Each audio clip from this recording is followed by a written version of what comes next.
नमस्कार, सादर प्रणाम।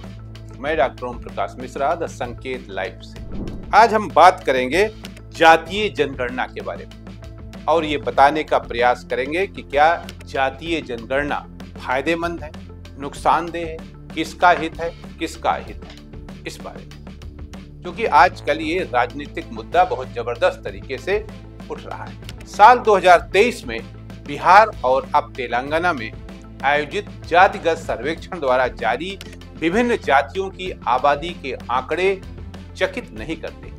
उच्च न्यायालय के सेवानिवृत्त न्यायाधीश शमीम अख्तर की अध्यक्षता वाले आयोग द्वारा तेलंगाना में मंत्री एन उत्तम कुमार रेड्डी की अध्यक्षता वाली कैबिनेट उप समिति को सौंपी गई रिपोर्ट में ओबीसी की आबादी 46% और मुस्लिम ओबीसी की आबादी 10% से ज्यादा पाई गई। विभिन्न जातियों, मुख्य रूप से ओबीसी की स्थिति पिछले कुछ वर्षों के दौरान लगाए गए अनुमानों से बहुत अलग नहीं, पर इससे केंद्र सरकार पर जातीय जनगणना जल्द कराने का दबाव बढ़ता जा रहा है। वास्तव में जातिगत जनगणना की मांग ने जाति के मुद्दे को फिर भारतीय राजनीति के केंद्र में ला दिया। ऐसा नहीं है कि भारतीय राजनीति में इससे पहले कभी जातिगत गोलबंदी न हुई हो। ऐसी गोलबंदी हमेशा से होती रही है, पर ताजा गोलबंदी से भारतीय राजनीति में दो तरह के बदलाव आए। पहला, जातिगत गोलबंदी का मुद्दा फिर राजनीति में सबसे आगे आ गया, खासकर विपक्षी दल इसे जोर शोर से मुद्दा बना रहे हैं। दूसरा, राजनीति में जाति का मुद्दा अब उन लोगों के लिए पर्याप्त प्रतिनिधित्व सुनिश्चित करने के इर्द गिर्द घूमता है जो बड़ी संख्या में है। पर जब राज्य विधानसभाओं और संसद में प्रतिनिधित्व की बात आती है तो ये राजनीति हाशिए पर चली जाती है। मुझे लगता है कि भाजपा को एकमात्र डर ये है कि अखिल भारतीय जनगणना से आक्रामक ओबीसी राजनीति का मार्ग प्रशस्त हो जाएगा और इससे कुछ क्षेत्रीय दलों को फायदा हो सकता है। आखिरकार मंडल आयोग की रिपोर्ट लागू होने के बाद ज्यादातर क्षेत्रीय पार्टी, खासकर उत्तर भारतीय राज्यों में बिहार और उत्तर प्रदेश में राजनीति के केंद्र में आ गई थी।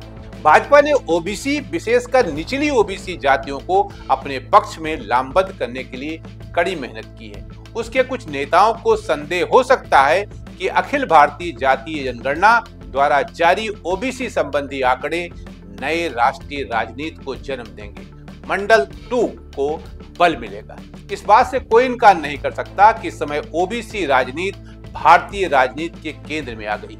सत्ताधारी दल और कई विपक्षी दल इसे लामबंदी का हथियार बनाकर ये संदेश देने की कोशिश कर रहे हैं कि वे ओबीसी के सबसे अच्छे शुभचिंतक हैं। मंडल के बाद की राजनीति में कम से कम उत्तर प्रदेश और बिहार की विधानसभाओं और हद तक अन्य उत्तर भारतीय राज्यों के साथ साथ लोकसभा में ओबीसी का प्रतिनिधित्व बढ़ा है, लेकिन इससे ओबीसी जाति के करोड़ों लोगों के जीवन में कोई खास फर्क नहीं आया।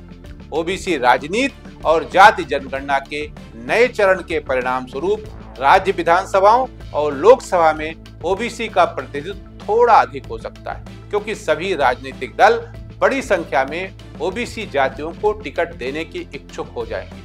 हालांकि संदेह है कि ऐसी गणना मात्र से ओबीसी जातियों के तमाम लोगों की रोजमर्रा की जिंदगी में कोई बदलाव आ पाएगा।